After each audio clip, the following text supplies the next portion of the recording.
मैं भी भूखा ना रहूं और साध न भूखा। तो कबीर साहब को बड़ी अच्छी तरह पढ़ा है, समझा है।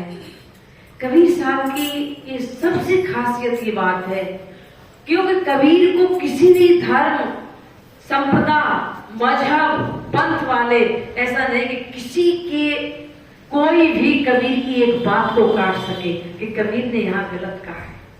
उन्होंने इतना सटीक बोला है। तो कबीर का एक मूल मंत्र यही है कि वो ईश्वर, परमात्मा, अल्लाह, गॉड, खुदा किसी को भी वो बाहर नहीं मानते। यदि है भी तो वो मानते हैं कि अंदर। और तुलसीदास ने भी एक जगह कहा है कि घट में है सूजत नहीं, लानत ऐसी जिद, तुलसी या संसार को भयो मोतिया। गीता में भी कहा है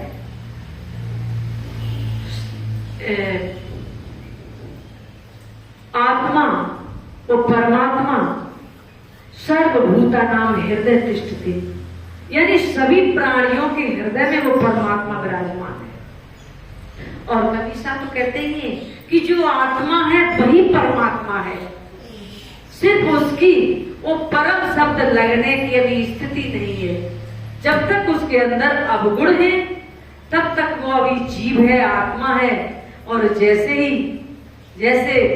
एक सिपाही है, जब उसकी काबिलियत बढ़ जाती है तो उसी व्यक्ति को, उसी नामधारी को हम दरोगा कहने लगते हैं।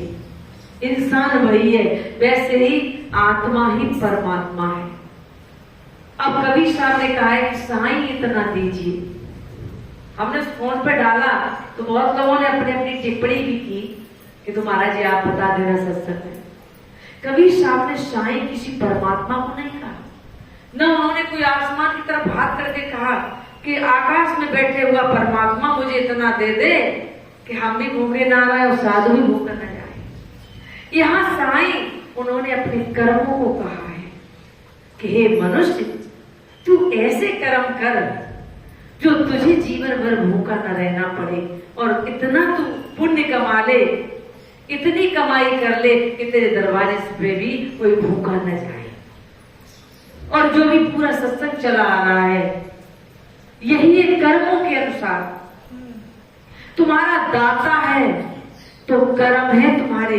और यह कर्मों को जो नहीं मानते हैं, आप बताइए कि कितना आप फोन में, टीवी में देखते हैं कि मंदिर में देवी देवताओं के सामने उनके मंदिर की मूर्ति का मुकुट चुरा ले गए, वहां व्यभिचार करते हैं, बलात्कार होता है। उस देवी देवता ने क्यों नहीं बचाया? तब आप लोग क्या कहते हो, ये तो अपना अपना कर्म है। जब कर्म ही आ गया है तो अब कर्म से बड़ा और कोई विश्व में कोई कौन होगा? मुझे, हम यहाँ बैठे हैं, न मुझे राम बचा सकते, न मुझे कृष्ण बता सकते, मुझे बचा सकते तो मेरे कर्म। और यहाँ अभी हम सब लोगों को गाली दें और जूता भी पड़ेंगे तो किसने डाले? कोई विधाता ऊपर वाला जूता डालने नहीं आया, मेरे कर्मों ने जूता पड़वाए मेरे सर पे। पानी से अनाप शनाप बका, पिटने लगे। मेरी जिब्बिया चली हलवाई की दुकान पर और आपने जलेबी पे हाथ चला दिया, चोरी कर ली। दुकानदार ने डंडा उठाया, पीटने लगा। किसी विधाता ने नहीं उसको पिटवाया, वो तुम्हारी जिब्बिया के स्वाद ने तुम्हें पिटवाया। तो तुम्हारे कर्म ही तुम्हें नीचा गिरा सकते हैं, कर्म ही ऊपर गिरा कर उठा सकते हैं, कर्म ही तुम्हें मुक्ति और मोक्ष दिला सकते हैं, कर्म ही तुम्हें शांति दिला सकते हैं, और कर्म ही तुम्हें अशांत करा सकते हैं। सबसे जरूरी है दुनिया में, तब तो कहा ही गया है कि कर्म ही पूजा है। आप किसी मंदिर में घंटी हिलाओ और वहां से उतर के आओ और किसी की हत्या कर दो, चोरी कर दो, क्या आप बच सकते हो? नहीं बचे। ऐसा दुनिया में कहीं है कि गांव में हत्या करके और गंगा में डुबकी लगा दो और गंगा मैया बस पाप सब कर देंगे? उस हत्या का पाप आपको भोगना पड़ेगा। गंगा में डुबकी लगाओ और चाहे आप यज्ञ करो, तप करो, कुछ भी करो, वो पाप हत्या का वो न छूटिए, चाहे कोट पढ़ो पुराण, कुछ भी करो।